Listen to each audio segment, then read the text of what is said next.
안녕하세요. 세상 천하에 둘도 없는 모질이 남편과 이혼했어요.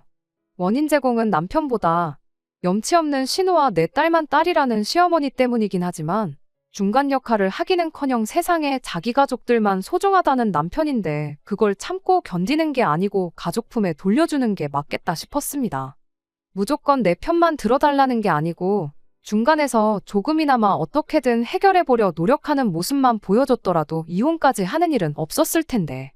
그러니 저는 이 이혼의 진짜 이유는 사건의 발단인 신우와 시어머니가 아니라 순전히 남편 때문이라 생각해요. 남편과는 지인의 소개로 처음 만나게 되었어요. 소개받을 당시 남편은 9급 공무원으로 일을 하고 있었고 저는 은행에서 일을 하고 있었어요. 벌이만 두고 보더라도 제가 남편이 버는 돈의 거의 1.5배 이상을 벌고 있었습니다. 하지만 이런저런 조건들은 차치하고 남편의 서글서글한 성격 하나만 보고 결혼했어요. 연애하기 전은 썸을 타던 시기는 물론이고 저희가 연애를 시작하게 되었을 때부터 결혼하기 직전까지 남편은 정말 저 하나만 바라보고 저를 위해 살겠다는 그런 사람이었습니다.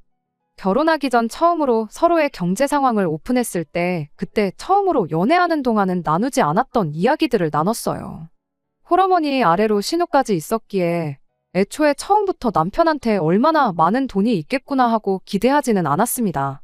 그런데 생각보다 모아놓은 돈이 조금 있더라고요. 이야기를 들어보니 가정 형편상 원래는 몸은 좀 힘들지라도 돈을 많이 주는 직장을 다녔었다고 해요. 일주일에 거의 70시간 가까이 주말도 없이 일하면서 몸을 갈아 넣으면서 돈을 벌었답니다.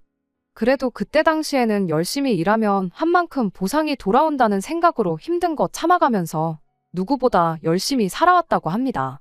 그리고 다니던 직장에서도 어느 정도 인정을 받고 있었다고요. 그런데 난데없이 사장이라는 사람이 사업을 자식한테 물려주겠다며 2명의 자식을 일터로 데려왔고 실력은 없으면서 의욕만 넘치는 두 윗대가리가 그간 남편과 다른 직원들이 뼈를 갈아 넣으면서 이뤄놓은 시스템 구조부터 갈아엎기 시작했다 해요. 입에 발린 소리 못하는 남편 성격상 사장의 두 아들과 불협화음이 생기기 시작했고 그나마 남편이 월급을 많이 가져갈 수 있던 게 추가 근무로 나오는 잔업수당이었는데 그걸 마치 남편이 회사 돈을 빼돌리는 것처럼 사장한테 보고를 했답니다. 결국 그렇게 잘 벌던 돈도 줄어들고 출세길도 막히게 된 남편이 치를 떨면서 직장을 그만두고 공무원 공부를 시작하게 된 거라고 하더라고요. 돈은 적을지언정 시키는 일만 하면 되는 그런 일을 해야겠다 싶었는데 아무리 봐도 공무원만한 게 없어 보여서 선택했다고요. 이야기 들어보니 죽을 똥 살 똥 공부하면 합격까지 1년 정도면 된다. 뭐 그런 이야기를 듣고 일주일에 70시간씩 일을 했는데 공부라고 못할 거 없나 싶어서 자신있게 회사를 그만두고 공부를 시작했답니다. 예상보다 1년이라는 시간이 더 걸리긴 했지만 결국엔 남편은 공무원 시험에 합격하게 되어 일을 시작할 수 있었고요. 모아놓은 돈이 그나마 있었던 이유는 공무원 공부 시작하기 전에 다니던 직장에서 모아놓은 돈이 조금 남아있는 상황에서 일을 시작했기 때문이라고요. 나이에 비해 9급이라는 것 낮은 직급부터 해서 홀어머니의 어린 신우까지 딸린 가정환경에 조금 걱정스러운 부분이 있었지만 이 이야기를 듣고 남편이 책임감 있고 목표 한 발을 이뤄내는 악바리 근성까지 가지고 있는 사람이라는 생각이 들었죠. 연애하는 내내 저한테 잘했다는 건 덤이고요. 또한 저희 친정 부모님도 남편을 마음에 들어 하셨어요. 어떻게 모든 게 다 마음에 드는 사람이 있겠냐고. 이것 따지고 저것 따지고 원하는 조건에 100% 맞는 사람은 세상에 없다고. 그래도 저한테 잘하고 생활력 있고 책임감도 있으니 지금 당장보다 미래를 생각해 보라시면서요. 그리고 공무원이 9급으로 들어갔다고 평생 9급으로 있는 것도 아니지 않냐. 결국 나중 가면 벌이는 다 비슷해진다며 안정적인 직장을 다니고 있는 게 어디냐고 하셨지요. 당장 조금 모자란 부분은 저희 친정에서 도와준다고 하시면서요. 남편이 모아놓은 돈이 있다고 한들 제가 애초에 생각했던 것보다 많았을 뿐이지 그게 엄청 많은 액수는 아니었어요. 남편이 모아놓은 돈으로는 신혼살림 장만하고 결혼식 비용하고 뭐 자동차 정도나 하나 뽑겠구나 그런 생각이었죠. 그리고 그런 생각을 갖고 있던 만큼 시어머니한테 바란 거 하나 없었습니다. 시어머니도 제가 그런 부분에 있어서는 마음을 쓰고 있었다는 걸 알고 있었는지 결혼하면서 딱히 저한테 요구해온 게 없었어요. 결혼식 준비하면서 문제가 있던 게 딱 하나 있었는데 시어머니가 아니라 신우하고의 문제였습니다. 앞서 말씀드렸던 대로 남편한테는 남편보다 3살 어린 신우가 있어요. 홀어머니지만 결혼하고 나서도 시어머니 생활비 문제로 골머리 썩을 일 없다고 생각했던 게 신우가 나이는 어릴지라도 벌써 진작에 결혼해서 가정을 꾸리고 살고 있었던 게 큽니다.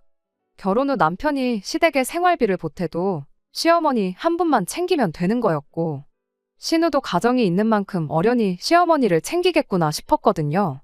적어도 시어머니 생활비를 저희 집만 독박 쓸 일은 없겠구나 생각했어요. 아무튼 다시 원래 이야기로 돌아와 결혼 준비하면서 신우와 있던 이야기를 해보겠습니다. 한참 결혼 준비하고 있는데 신우가 저희한테 축의금 대신 다른 걸 해주겠다며 먼저 이야기를 꺼내왔어요. 그래서 뭐 얼마나 대단한 걸 해주려나 싶었는데 신우가 자기 아들을 화동으로 세워주겠다는 거예요.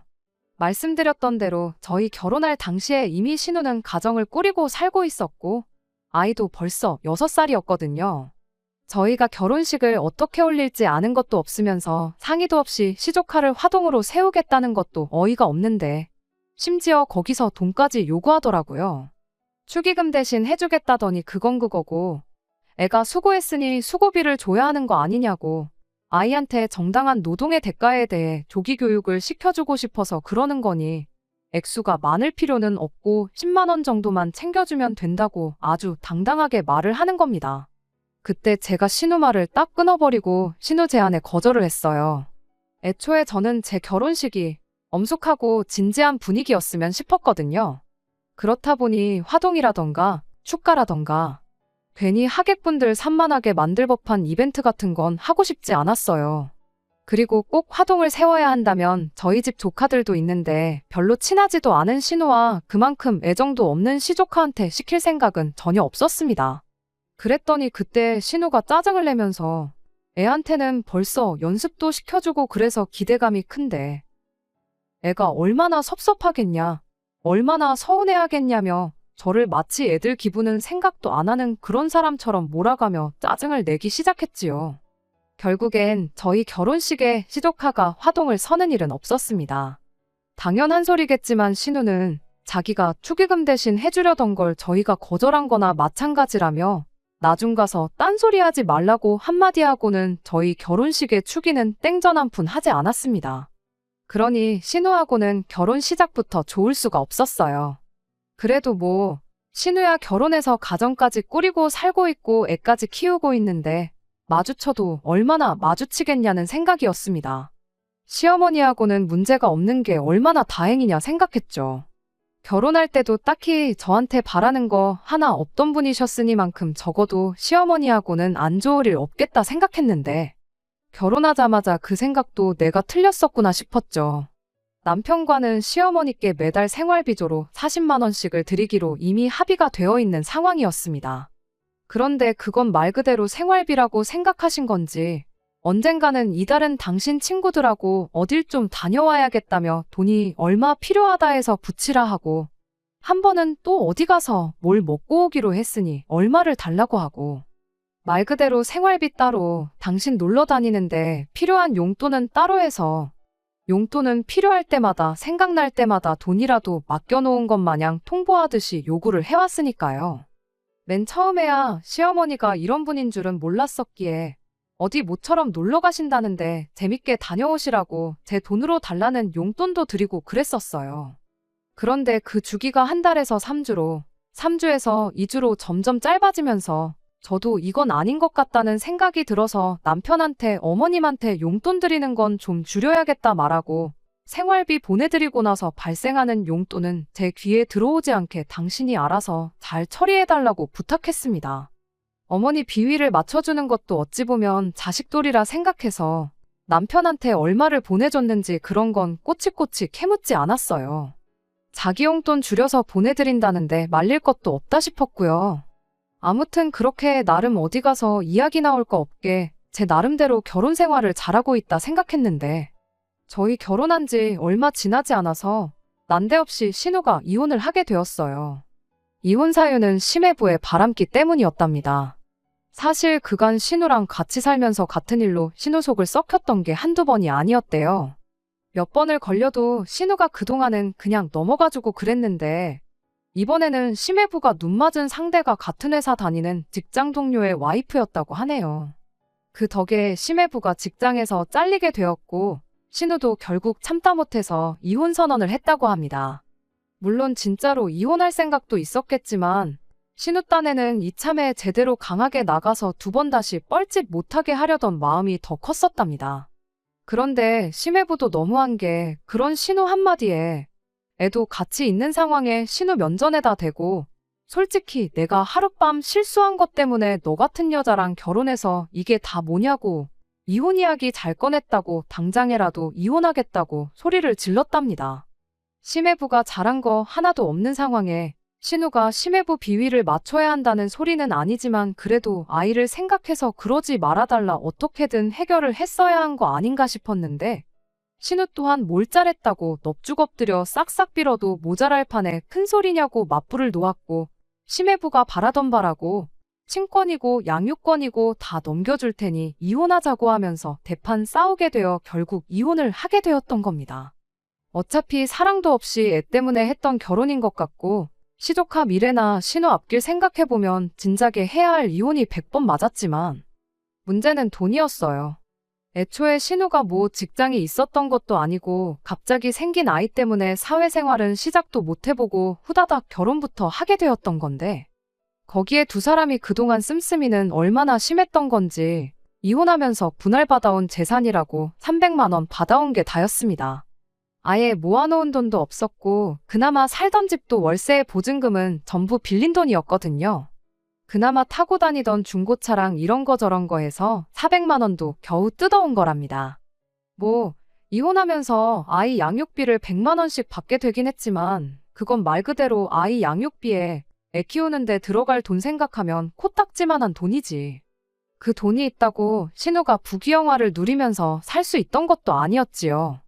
아무튼 신우는 그렇게 300만 원 분할받은 돈 들고 아이랑 같이 시어머니 집으로 들어가 살게 되었어요. 솔직히 신우가 혼자 독립해서 살 능력은 안 되고 시어머니 집 들어가 사는 것 말고 달리 무슨 방법이 있었겠나요? 그리고 어머님 딸인데 자식이 혼자 살게 되면서 엄마 집으로 들어가 사는 걸 가지고 누가 이러쿵저러쿵 말을 했겠나요? 저 또한 거기에 아무런 불만이 없었습니다. 솔직히 신우가 한참 때 나이에 초등학교 들어간 아이 키우는데 집도 절도 없고 직장도 없이 이혼한 게 불쌍해서 아빠 없이 커갈 시조카도 똑같이 불쌍해서 마음이 쓰이긴 했지만 제 인생에 크게 영향 줄 일이 없다고 생각했는데 그게 아니었어요. 세상에 이혼해서든 원치 않아서든 원해서든 혼자 몸으로 애 키우는 여자가 신우 혼자만 있는 게 아니잖아요. 그런데 신우는 신세한 탓만 하지 그 와중에도 자기 손으로 어떻게 상황을 바꿔보려는 노력을 하지 않았습니다. 집에 시어머니가 계시는 만큼 신우는 하루라도 빨리 일자리를 구하는 게 급선무라 생각했는데 이혼할 때 400만 원 받아온 거 비상금으로 두고 애 아빠가 100만 원씩 보내주기로 한 돈이 있으니 걱정이 없다면서. 원래도 그냥 심해부랑 셋이서 먹고 사는데 생활비가 그 정도밖에 안 들었었다고. 그런데 이젠 엄마 집에 살면서 월세로 빠져나가는 돈도 없고 오히려 여유가 생긴 편이라며 그냥 하루하루 보내는 게 일이었어요. 솔직히 그게 가당키나 한 일인가 싶었습니다. 물론 신우 말이 양육비로 받는 돈이 그동안 심해부가 주던 생활비랑 거의 비슷한 상황이니 그 전과 달라진 게 하나도 없다고는 하지만 앞으로 애한테 들어가는 돈이 똑같이 들어가는 것도 아니고 그 잘난 양육비 또한 애가 다 크고 나면 못 받게 되는 돈이나 마찬가지인데 저렇게 아무 생각 없이 미래에 대한 대비 하나 하지 않고 놀고 먹고 있을 이유가 뭔가 싶었어요. 시어머니가 집에 계시는 만큼 아직 시어머니가 건강하고 체력적으로 아이를 돌봐주실 여력이 될 때 아이 맡기고 한 푼이라도 더 벌어야 하는 게 맞는 거 아닌가 싶었거든요.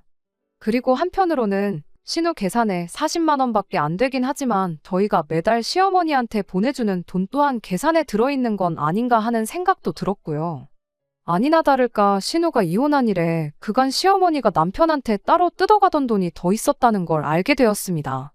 제가 뭐 의심을 품어서 남편 계좌를 훔쳐보고 그럴 필요도 없었어요.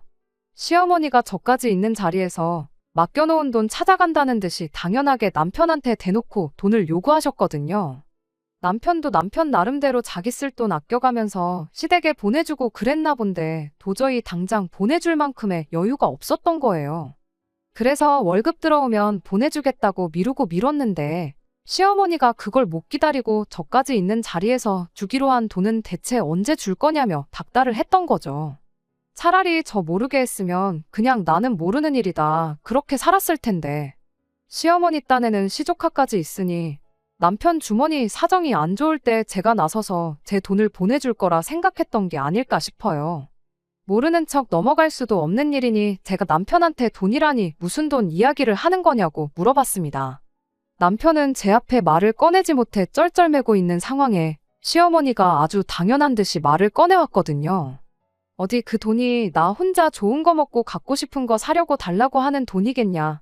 너는 아빠 없이 자라는 네 시조카가 불쌍하지도 않냐 하면서 저희가 마치 한 가족으로서 시조카 양육하는데 일부 책임감을 느껴야 하고 경제적인 지원도 아끼지 말아야 한다는 듯 당연한 이야기라는 식으로 말을 하셨으니까요. 당연히 외숙모 외삼촌으로서 시조카가 이뻐서 용돈 정도는 해줄 수 있겠죠. 그런데 경제적인 지원을 아끼지 말라는 건 말도 안 되는 소리였어요. 저희도 결혼해서 사는 부부이니만큼 저희 나름대로 자녀 계획을 갖고 있었는데 똑같이 애 키우는데 들어가는 돈이라면 당연히 앞으로 태어날 우리 애한테 써야지. 묻지도 따지지도 말고 달라고 할 때마다 돈을 쓰는 건 말도 안 되는 일이다 한마디 했지요. 시어머니는 입에 거품을 물면서 가족끼리 그 정도 해주는 게 뭐가 어려운 일이냐며 저한테 역정을 내기 시작했어요. 둘이 얼마나 버는지 뻔히 알고 있고 여유되는 것도 다 알고 있는데 가족한테 쓰는 돈이 아깝냐면서 말이죠. 그래서 솔직히 대답해드렸죠. 아까 죽겠다고요. 시조카 불쌍한 것도 맞고 어머님 말대로 한 가족으로서 그나마 여유 있는 저희가 도와주는 거 일도 아니라고요. 그런데 그건 신우가 정말 못 빠지게 열심히 살면서 해도 안 될 때나 해줄 일이지. 아무것도 안 하고 놀고 먹고 있는 신우가 어디가 안쓰러워서 그 돈을 도와주겠냐고 했습니다. 그럴 게 아니고 그동안 어머님한테 드리던 생활비부터 그만 드려야겠다고 한마디 했어요. 그간 신우가 이혼하기 전에 매달 어머님한테 30만 원씩 드리던 게 있었으니 저 또한 결혼하면서 매달 40만 원씩 보내드리는 거에 동의했던 건데 이젠 아니지 않냐고. 자식된 돌이 하는 거 당연하지만 신우도 똑같은 자식인데 도리는 두 자식들이 똑같이 해야 하는 거 아니겠냐고. 신우가 어머님께 생활비로 얼마 드리기 전까지는 저희도 보내던 생활비 끊겠다 한마디 하고 앞으로 저 모르게 남편한테 따로 돈을 요구하지도 마시라 한마디 했습니다. 그걸 제가 알게 되는 순간 그 길로 당장 변호사 사무실 알아봐서 이혼수속 밟을 테니 그렇게 아시라고요. 지금은 이러는 제가 가족도 몰라보고 잔인해 보일 테지만 언젠간 저한테 고마워할 날이 올 거라고 강하게 한마디 하고 그렇게 시어머니한테 보내던 생활비까지 끊어버리게 되었어요. 그리고 그렇게 한동안은 남편 계좌도 매달 확인했습니다. 그간 저한테 말 안 하고 시어머니가 달라는 대로 퍼주던 기록까지 다 보게 되었는데 거기까지는 저도 뭐라고 하지 않았어요. 남편한테 시어머니 관련된 일 떠넘겨놓고 알아서 잘하겠지 믿고 확인 한 번 안 한 제 잘못도 있다고 생각했거든요. 앞으로가 중요하다고 생각했고 이 결정이 결과적으로는 저와 남편은 물론이고 신우와 시어머니한테도 좋은 결정이다 믿어 의심치 않았기 때문입니다. 그리고 그렇게 딱 10달이 지났을 때입니다. 제가 돈 끊는다고 해서 기분 나쁘다고 연락 한 통 없던 시어머니한테서 연락이 왔어요. 네 말대로 우리 딸 취직했으니 약속한 대로 이제 다시 생활비 보내라고요. 보아하니 400만 원 비상금으로 가지고 있던 거로 양육비랑 합쳐서 어떻게 버티고 있었구나 싶더라고요. 시기상 버틸 만큼 버티다가 그 돈이 다 떨어지고 나서 이젠 정말 양육비만 가지고 셋이서 못 살겠다 싶었던 건지 그제서야 강제로 신우한테 돈 벌어오라고 시켰던 게 아닐까 싶어요. 그리고 그렇게 된 김에 제가 말한 대로 저한테 그간 받아가던 생활비를 다시 받아갈 생각이었겠죠. 저도 뱉은 말이 있으니 거기서 갑자기 제 말을 바꿀 생각은 없었습니다. 드리기로 한 거 다시 드리고 신우도 미래를 대비할 발판을 마련했고 이제 모두가 행복하게 살 일만 남았다고 생각했어요. 그래서 흔쾌히 시어머니 전화 끝나자마자 제 계좌에서 40만 원 빼서 보내드렸습니다. 그런데 돈 보낸 지 정말 1분도 안 지나서 시어머니가 왜 돈을 그것밖에 안 보냈냐며 엄청 빈정거리는 말투로 저한테 전화를 걸었어요. 그때까지만 해도 지난 10달 동안 안 줬던 돈 한 번에 다 달라고 하려는 건가 싶었습니다.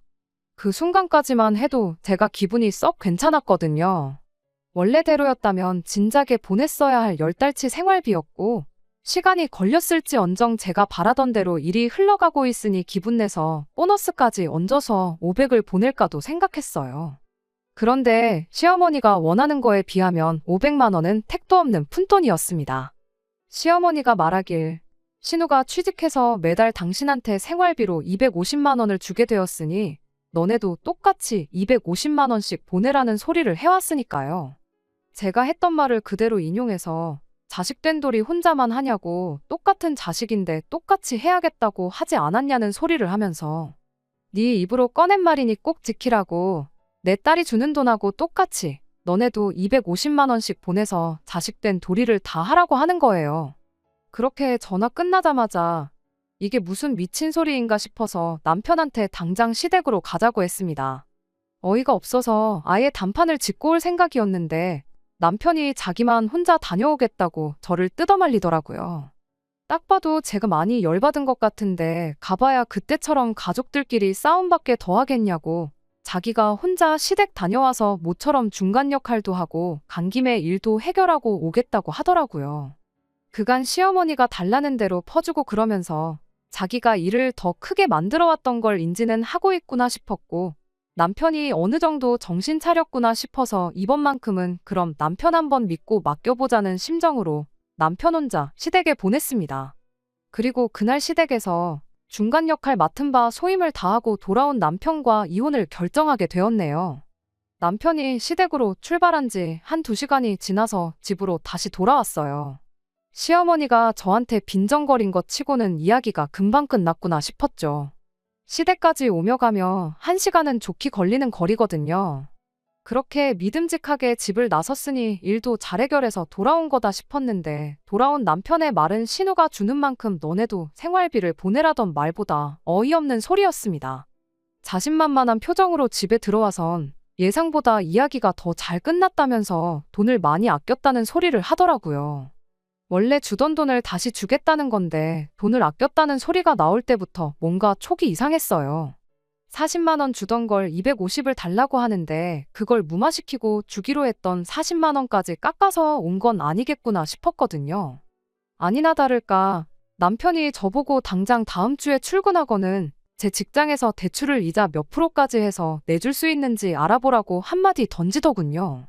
이미 대출 이야기 나왔을 때 이 인간이 무슨 사고를 치고 와도 단단히 치고 왔구나 싶었죠. 대출은 왜 필요하냐고 제가 곧바로 되물었더니 생활비를 주는 게 아니고 아예 신우랑 시어머니 살 집을 하나 마련해주자고 하는 겁니다. 당장 시어머니 집이 거실 하나에 방 한 칸 붙어있는 확장형 원룸 구조의 집이었는데 시조카도 앞으로 크면 사춘기도 올 테고 그래도 집에 유일한 남자인데 얼마나 불편하겠냐며 우리가 시어머니하고 신우네 살 집을 하나 구해주기로 대신 생활비 지원은 더 이상 안 해주는 걸로 그렇게 이야기를 마치고 왔다는 거예요. 돈을 아꼈다는 게 무슨 소린가 했더니 앞으로 직장 들어간 신우가 돈을 더 벌면 더 벌을 일만 남았지 않느냐며 평생 신우가 벌어오는 만큼 어머님한테 돈을 드리는 것보다 집 한 채 해주는 게 더 싸게 먹힌다는 겁니다.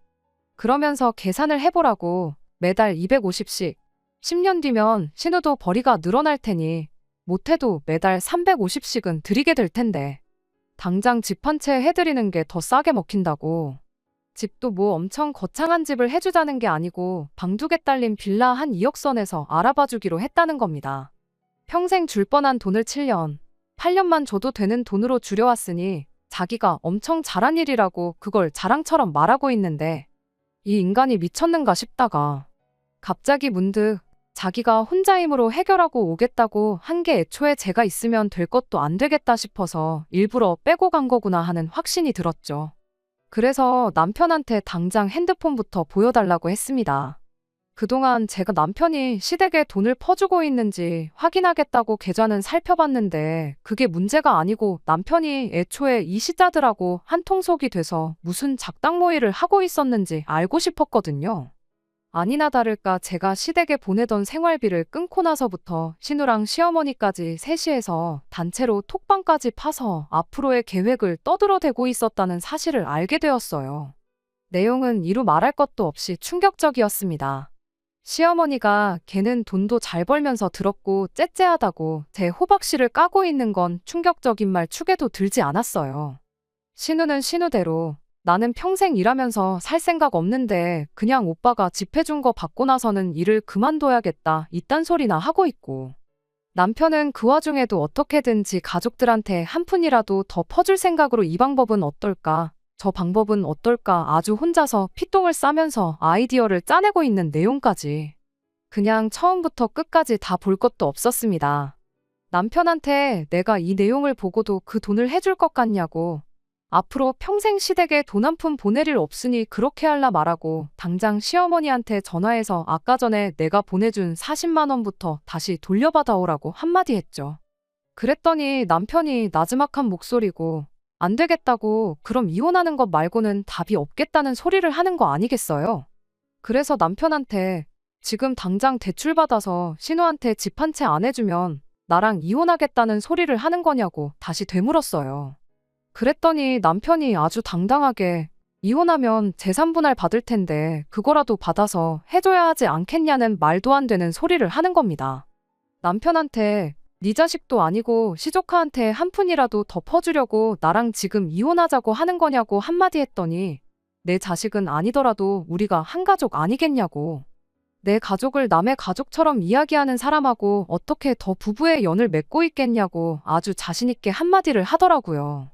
남편한테 나중 가서 후회하지 말라고 그리고 딴소리 하지 말라 그러고 그 길로 남편을 집에서 내쫓았어요. 남편이 이 집에 해놓은 거라고 살림살이 몇 개 해가지고 온 거밖에 없는데 내가 기분 나쁘다고 해서 내 집에서 나갈 이유는 하나도 없었으니까요. 그리고 이튿날 저는 출근도 하지 않고 바로 변호사 사무실을 찾았습니다. 변호사님한테 상담을 받으면서도 지금의 이 상황이 도무지 믿기지가 않고 어이가 없어서 웃음이 났다가 눈물도 났다가 아주 미친 사람이 따로 없었습니다. 변호사님을 통해 이혼 서류가 준비되자마자 며칠 지나지 않아서 남편을 불러내 만났어요. 남편이 그러더군요. 어차피 재산 분할해서 그 돈 받아 사주나 그냥 우리가 지금 대출받아 사주나. 신우는 결국엔 집이 생길 거라고요. 그런데 꼭 이혼까지 해야겠냐고 또 당당하게 미친 헛소리를 하더라고요. 이 인간이 아직도 아무것도 모르고 맞벌이 했다고 지금 나한테서 재산 분할을 한 푼이라도 받아갈 줄 알아서 저러나 싶어서 그냥 그렇게 헛소리만 할 게 아니고 신우한테 돈이라도 조금 빌려다가 변호사나 한번 알아보라고 했어요. 당신이 이 집에 우리 재산에 기여한 게 얼마나 되느냐고요. 카드사에서 현금 서비스까지 받아가며 시댁에 퍼준 사람이 어디 우리 재산에 기여도가 있어서 우리 부모님이 해준 내 집을 분할받아갈 생각을 다 했냐고. 당신이 사가지고 온 살림살이는 내가 그대로 시댁에 보내줄 테니 당장 그 좁아터진 시댁에 그 많은 가정가구들 어디다 놓을지 생각이나 하라고 한마디 하고 자리에서 일어났어요. 그랬더니 남편 얼굴이 사색이 되어가지고는 사실 자기는 이혼 생각이 없다는 소리를 하더라고요. 어이가 없어서 무슨 소리를 하려는 건가 한번 드러나 보자 하고 남편이 떠들게 내버려뒀는데 한다는 소리가 글쎄 제가 얼마나 시댁에 돈 한 푼 해주기 싫어하는 건지 그 의지를 보고자 저를 떠봤던 거라는 소리를 하더라고요. 그리고 제가 이렇게 이혼까지 결정할 만큼 시댁에 경제적인 지원을 해주기 싫어하는 걸 알게 되었으니 자기도 이제 제 뜻을 따라서 시댁에 돈 한 푼 안 해주기로 굳게 마음을 먹었다고요. 부부는 일심동체 아니겠냐고 혼자 횡설수설하면서 그만큼 저희 강한 의지를 봤으니 됐다고 당장 이 길로 시댁에 가서 앞으로 우리한테 땡전 한 푼 받아갈 생각 말라고 한마디 해주고 오자고 갑자기 혼자 전투의지를 불태우는 거예요. 그래서 남편한테 그럴 필요 없다고 괜히 나 때문에 가족들하고 멀어지지 말고 그냥 나랑 이혼하라고 했어요. 나야 서류상으로 맺어진 가족이지 원래 남 아니었냐고. 잉크가 설마 피보다 진하겠냐고. 그냥 도장 하나 찍으면 우리는 원래대로 남이 되는 거 알지 않냐? 서류 한 장으로 묶인 가족 말고 가서 진짜 가족들을 챙겨주라 한마디 하고 이혼 서류에 빨리 사인이나 하라고 했어요. 어차피 당신이 그간 시댁에 퍼준 것부터 해서 당신이 당신 가족들하고 나눈 톡까지 전부 다 이혼 사유가 된다고. 사인 안 해주면 안 해주는 대로 변호사 사서 소송부터 걸 테니 괜히 쓸데없는데 힘 빼고 돈 쓰지 말고 빨리 사인해서 소송비니 위자료니 그런 거 아끼고 날 추운데 집에 가는 길에 가족들 먹을 붕어빵이나 좀 넉넉하게 사가라고 한마디 해주고 자리에서 일어났습니다. 결국 남편도 제 뜻을 꺾을 수는 없겠다 싶었는지 손을 부들부들 떨면서 이혼 서류를 받아들더라고요. 그리고 며칠 지나서 작성된 서류를 등기로 보내왔습니다. 솔직히 이 서류 한 장이면 이제 이 결혼 생활도 끝이구나. 그런 생각을 해보니 정말 오만 가지 감정이 교차했어요. 남편이 이제 정신을 차린 것 같은데 다시 한번 기회를 줘볼까 싶기도 하고. 나라님이 국민들을 위해 이 한 몸 희생하겠다는 말을 믿지 저런 놈 믿고 기회를 주는 게 말이 되겠나 싶기도 하고 그랬어요. 결과적으로는 저 인간이 바뀔 인간이었으면 정신머리 똑바로 박힌 인간이었다면 애초부터 시댁에 돈 퍼주다 못해 내 집을 담보 잡고 지 가족들 살 집 하나 마련해주자는 소리부터 안 했을 거다는 생각이 들어서 그냥 그 길로 이혼 서류 접수하고 그렇게 남편하고 이혼하게 되었습니다. 이혼하고 나서 제 삶은 크게 달라진 게 없어요. 집도 그대로 같은 집에 살고 있고요. 물론 말한 대로 쓰던 가정가구들 전부 시댁으로 보내버린 덕분에 그걸 기회 삼아 집은 아예 새 집처럼 꾸며놓았습니다. 그간 시댁에 퍼준 돈이 대부분 남편 돈이었긴 하지만 여전히 생각해보니 아깝더라고요. 그래서 이번 기회에 돈 좀 모아서 친정 부모님 모시고 해외여행이나 한번 다녀올까 싶어요. 궁금하진 않지만 처음 저랑 남편을 소개해줬던 사람 입을 통해 남편 소식을 듣게 되었는데 신우와 시조카, 시어머니의 남편까지 네 가족이서 아주 사이좋게 그 좁아터진 어머님 댁에서 같이 살고 있답니다. 그 와중에 TV랑 냉장고, 에어컨같이 쓸만하고 최신 기종인 제품들은 정리 안 하고 쓰던 거랑 교체해서 그 좁아터진 집에서 같이 붙들고 살고 있나 보더라고요. 그 집 거실 크기 생각하면 85인치 TV가 한눈에 다 안 들어올 텐데 하루 종일 TV 보는 게 일이었던 시어머니한테는 안 된 일이구나 싶네요. 뭐 신우도 벌고 남편도 버는데 두 사람 합쳐도 쥐꼬리만한 월수입 가지고 얼마나 떵떵거리면서 살지는 모르겠는데 그래도 그 소중한 가족들이 한데 똘똘 뭉쳤으니 아무쪼록 다른 사람 피해 안 끼치고 지들끼리 행복하게 살았으면 좋겠습니다. 끝까지 들어주셔서 감사합니다. 오늘의 사연은 여기까지입니다. 구독과 좋아요, 알람 설정 부탁드리고 더 좋은 사연으로 다시 찾아뵙겠습니다. 감사합니다.